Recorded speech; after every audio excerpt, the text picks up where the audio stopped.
Now apparently this is a sinkhole that's appeared. I don't know how long it's going to go on, and it could be all the summer, and it started as a small hole and it's got bigger and bigger and bigger, and they're working 7 days a week, 12 hours a day to try and fix the problem. But it's quite incredible to say now it's about 8 meters deep, which is unbelievable. A sinkhole. I mean, I've seen some of these sinkholes on YouTube and they're quite amazing, but this is right in the centre of Sheringham. That's incredible. Well, this is Jackie, and here I am in Sheringham, and I've got this wonderful crab stall here. I mean, look at that, absolutely beautifully laid out and everything. And so I guess then, Jackie, you've been here for some years, have you, on this stall? The shop has been here for a long while. My great-grandfather started it in 1896. Yes. Went out of the family for a few years, and then my parents got it back, and I've been here for about 38 years, I suppose, now. Do you think you'll like it? No, I'm getting fed up with it. Yeah. But no, I mean, this is my first... it's been here, before it was a crab shop, it was a smokehouse for the fishermen's cottages. Right. Oh, it's for trout. Yes, it's as a crab shop, it's been here since about 1896. Wow, that's incredible, that's incredible. And you've told me where to find this wall, and thank you very much. Sorry. So you've told me where to find the wall. So it's all along there, so you can't miss it. Okay, right. Yeah, it's the historic mammoths and everything like that. There's paintings all down there, and then further around there's drawings of fishermen and things like that. Yeah. That's wonderful. It's all down there. Thank you very much. Thank you very much. Very Have nice a nice to meet day. you. Thank Enjoy you. your walk. Thank you. Bye-bye now. Bye-bye.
Good morning!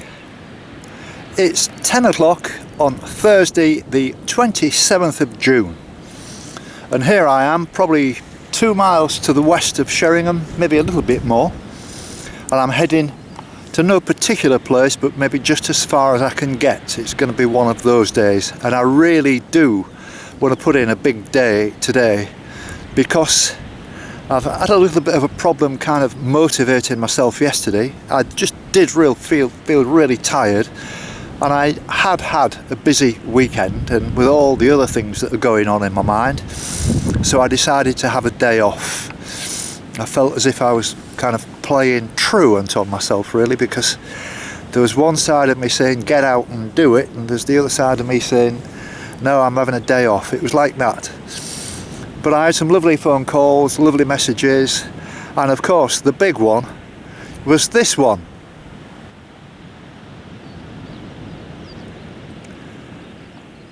It was funny that the counter kind of got stuck on 993 for about 6 hours, and I thought, ooh, something wrong here. And then it went down a couple, and then it went back up a couple. And it was funny, at 4 o'clock this morning when I woke up, within seconds my phone went bing, and it's a message. I know there was several came through in quick succession from New Zealand, from Holland again, and saying congratulations, and then there was a whole loads and loads of people sending messages, so I shared it onto Facebook, and that started the ball rolling again. And it's a wonderful feeling that all you people are so interested to be calling me at such an early hour to say congratulations. You know, it was fantastic. And so I decided this morning to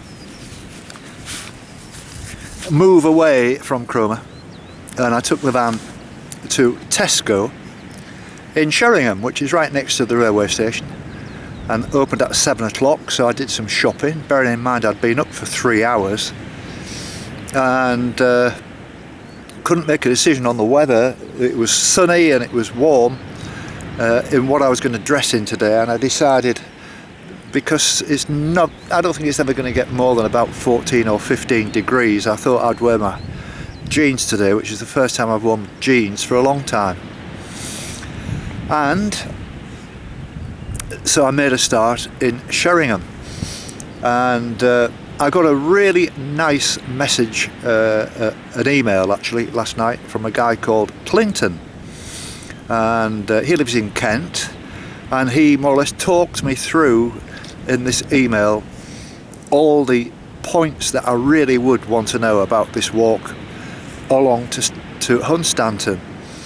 Really well written letter by a really turned on, switched on guy who was very articulate in the way he wrote, and it all made perfect sense. Didn't have to read it twice, and I sent him a message back, you know, saying, well, why don't you come do some walking with me? So I've got his phone number now, and it would be lovely to have him over here. Unfortunately, he's not on Google or any of that sort of stuff. He just communicates by email. It sounded a really lovely man, and it was really good. And so I'm feeling much better for getting out here now and actually making a start. I think you'll all agree it was pretty frantic at the weekend in one way and another, and doing all the bits and pieces. But I noticed last night, I watched back my film from my last film that I put on, where I was walking from in Lowestoft, and then later on when I walked from Cromer to Sheringham. And God, I do repeat myself so many times, don't I? It must get wearing for you people, and more or less saying the same things, and I think it's been a bit of a nervous tension in a kind of a way. There's lots of other things going on in my head that I can't talk about, and phone calls and things, and I just maybe got a bit nervous, and so I do apologise for that. But I'd just like to point out also that there's been dozens and dozens and dozens of new people come on board on Facebook and on YouTube now, obviously on the wave of all these people who have been joining me on YouTube. I do need to sort of go over things a little bit for the new people who've never seen me before and never seen this programme before and all that kind of thing, just to introduce them gently into what I'm doing, and you might have heard that the day before or the day before. You know, I've got to go over the story now and again, otherwise people will think, oh, what's going on? So please bear with me, and things will improve. If that's your only complaint, then I'm not worried. The other really good news also is my daughter Sam, I told you she helped me on my laptop over the weekend. Well, Bri was on the phone last night to help me with my laptop again, and we've got a lot of things done. He talked me through one or two things that I really needed to know, and really how to update and how to copy and share on certain things that do need putting on in the correct places. And he was absolutely wonderful, very patient, talked me through it. And Bri is worth his weight in gold. He's a lovely guy, and he was so helpful. And but it was lovely to talk to him again. So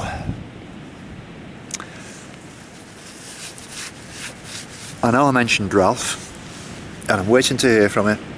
But if he was here, I can tell you what he'd say.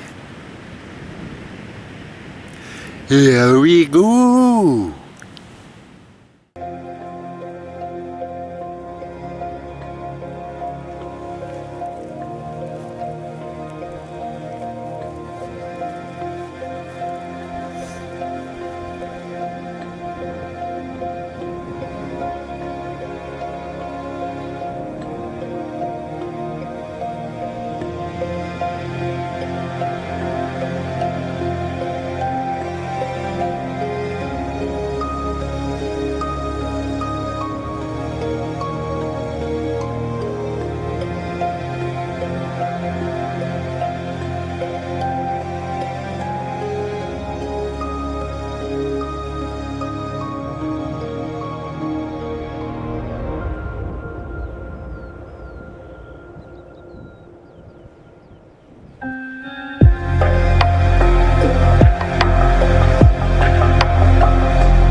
Right, well, here I am in a camper van actually, and I've just, if you look through the front window, you can see where I've just come from off this beach, and this is a road that leads down to this place. I think they call it Stackhouse or something. Salt House, yes. I'm just outside of Salt House, which is just down to the south.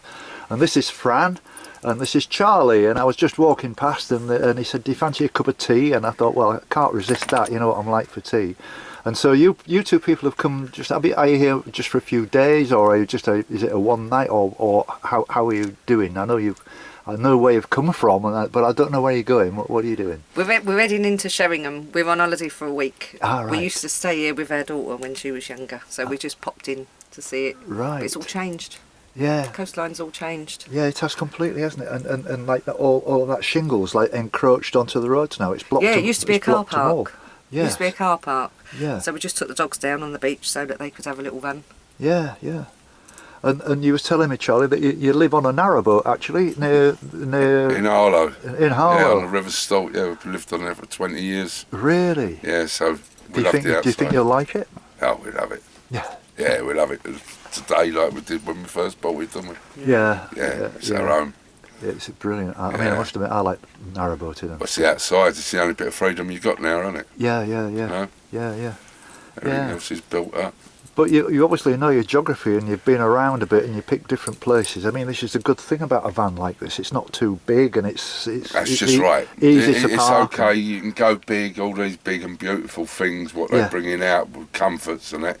But they don't go into a car park. They don't that's right. go down a little road. You know, like that's right. This is perfect for us. It's a bit upgraded, what we used to. We used to have ambulances and anything what we could put a mattress in. Yeah. That's right. But we're feeling a little bit posh in this, don't we, darling? Yeah, well, I don't think it matters. I mean, it's very interesting what you say. I mean, I can get on an Asda car park with mine. I mean, nowadays in many of these places now, they've got what are called a goal. It's got a bar across the top. That's it. Yeah, it's stopping going in. And I can't get in.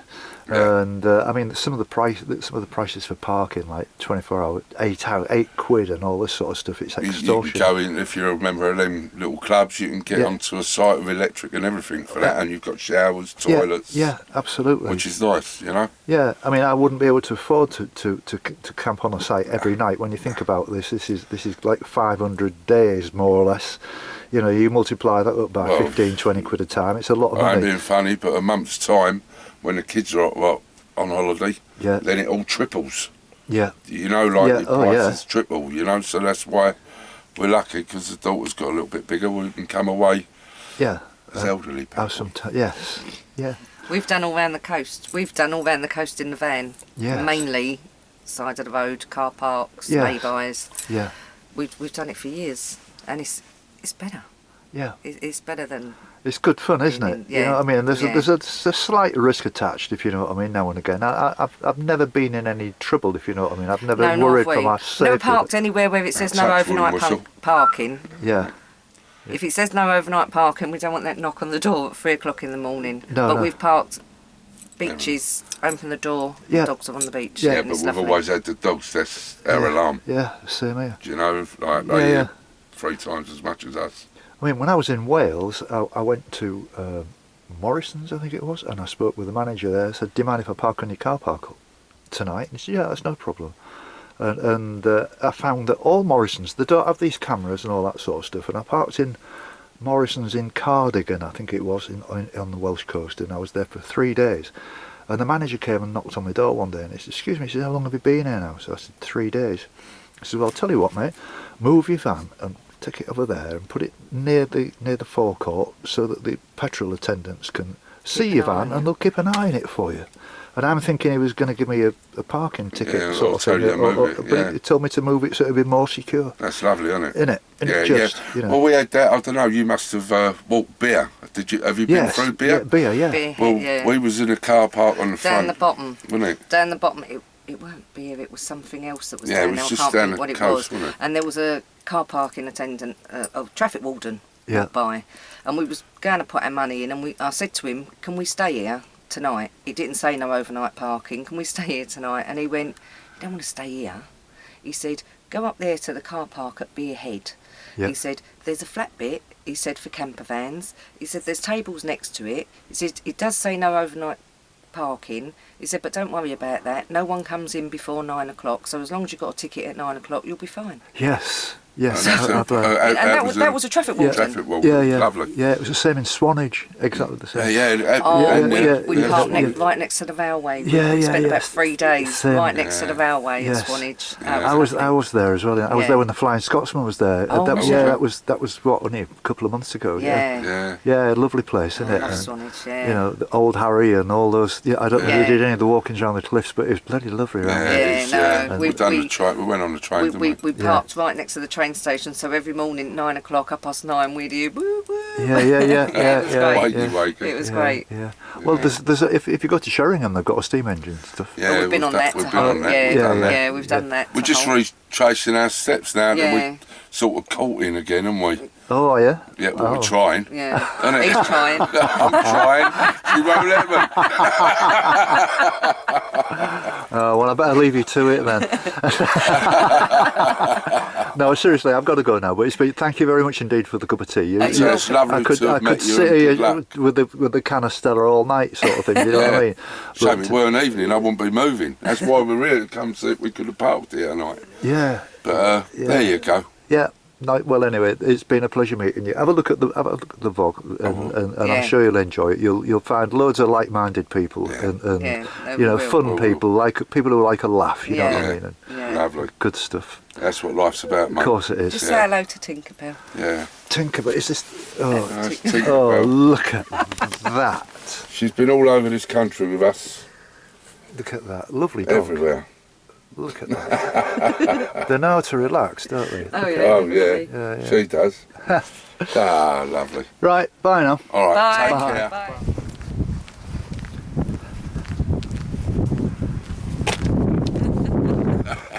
Can I have a cup of tea, please, mate? £5. Nice to meet you. And Nice you, to sir. meet you. You take care. Good luck. Bye now. Good luck. Bye. Bye.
Just walked out of Salthouse and I'm heading towards Ply in a westerly direction, and I bumped into these avid walkers. And your name, sir, is? My name's Chris. Chris. June. And Chris. Right.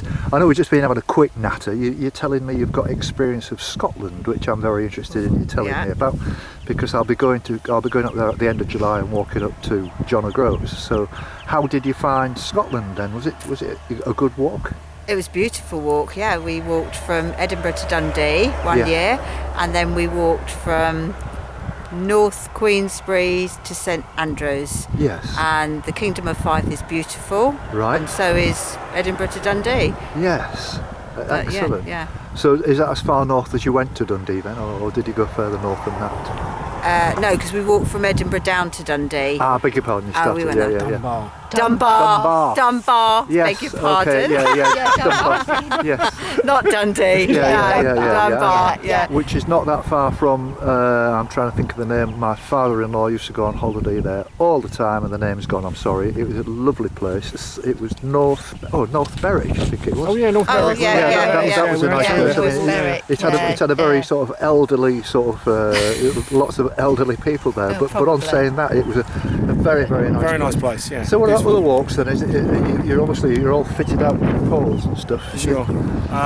Well, we've been walking for about 10 years now. I guess every year we go for a walk, and we've walked from the West Country.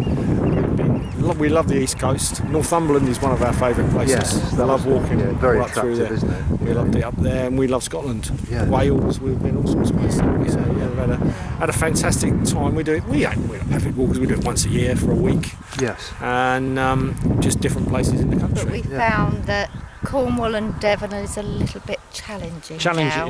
Yes. There's quite a lot of ups and downs. Oh, there certainly is. On the coast there. Did you do St Ives to John O'Groats by any chance? No, we did Padstow to St Ives. A Padstow to St Ives. Right, okay. Well, if you keep on going round the corner, that is tough. It's challenging, and now with we find our legs are a little bit. Norfolk is much more our cup of tea. More flat. And you got all these fantastic bird reserves and everything, and we've seen things we've never seen before here. So we've become twitchers now. Really, you do see lots of things, don't you? Oh, amazing. I mean, my view of this is that it's a lot quieter than I expected. Having just walked through Essex, absolutely, and Suffolk to get to here. Yeah. I mean, Suffolk was very nice. I mean, it's very green, isn't it? It's got some beautiful forests. We've never done Suffolk. So that's maybe our next year's. There's some nice walks. The only problem I'll say that you're going to get if you walk from Aldborough north to Southwold, there's no public transport. Whether that means a difference to you, I don't know whether they do it with 2 cars, in which case there wouldn't be a problem. But you get these odd areas where they just don't have a bus stop, a bus service. It's quite bizarre. And so I've had organised. Just to bring on that, we have these organised companies. Basically, our luggage gets taken to our next destination, and we just walk from one place to the other. So today we've walked from Blakeney. Yes. And we're going to end up in Weybourne. Yes. So basically we just bring ourselves and our stuff, and our stuff will be waiting there for us at the bed and breakfast. So, well, that's brilliant. And it's fantastic. It's a great way to do it. Yeah. That's where I'm heading actually. Blakeney. Oh, Blakeney's lovely. And how far is that roughly? Get to Cley, and then you've got another 2 3/4 miles to do on the coastal path, and you'll get into Blakeney. That's perfect. And I might see if I can get a bit further. It's one of these days I've been sat in my van for a couple of days doing a load of paperwork and arranging 1 or 2 things. And so I haven't been out for a couple of days really, so I'm making this just a fresh air walk and enjoying it and trying to recover some miles back, because I like to do an average of about 12 to 15 a day. Otherwise I don't feel it's worth going out for, if you understand. Sure. But no, it's very interesting to know that. These shingle beaches, I hate them as well. But we're not looking forward to that. In small stages. Yeah.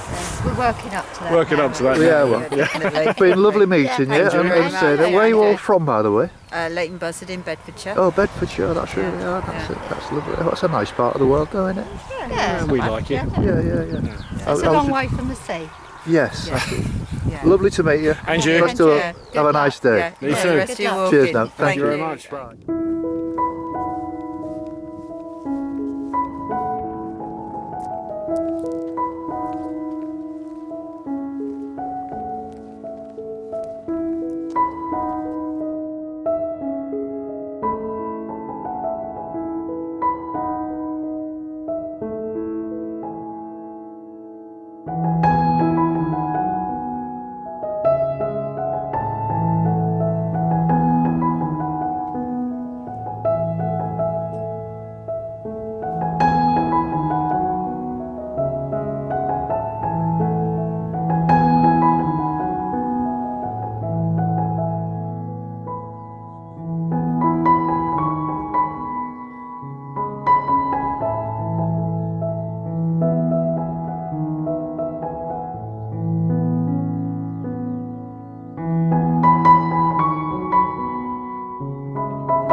It's 3 o'clock now, and I'm just heading into the village or town of Blakeney. I'm not quite sure which it is. I think it must be a village really, but I noticed 1 or 2 buses going in the opposite direction back towards Sheringham, so I might have to hang around for a little while, but I'm not too bothered about that. I've had a good walk today. I've done about 13 miles, I think, something like that.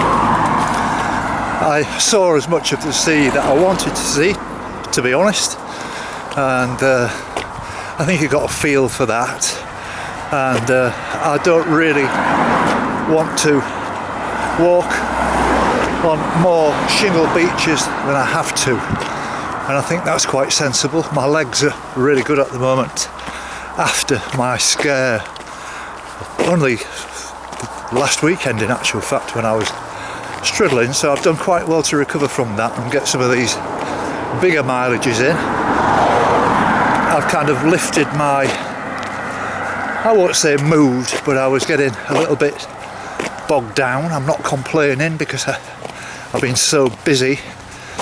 I hope all you people realise now that I've got over 1,000 likes that you're going to have to put up with me for another year. Well, it won't be quite a year, but I've still got to go all the way up to John O'Groats and then all the way back down to have a winter break because I'm not sitting in snow for the winter. And then I'm going to go on the west coast starting March, April, very early, and get it over with before the mozzies and the flies and the kids. And I've thought more about the idea about buying a small Fiat 500 or something like that and towing it along with me. I think that seems quite a good idea, and I think I've settled on that idea. And one of the reasons is quite simply that I can't use my bus pass, and that makes a lot of difference to, you know, the amount of money I would spend on bus fares. Having this bus pass is brilliant. It's brilliant being 70 years old. You get a few of these little kind of treats as a pensioner. You don't get many. So I've just come now here looking at this beautiful church across the road that I'm going to do it, and on the top of it says 3:05. I really do think some of the buildings and the houses and everything, they make them look so wonderful, and it seems just special to this part of the world where they use a lot of local stones and things. They make such a wonderful job of it. So take a look at this, and I'll see you later when I get on the bus.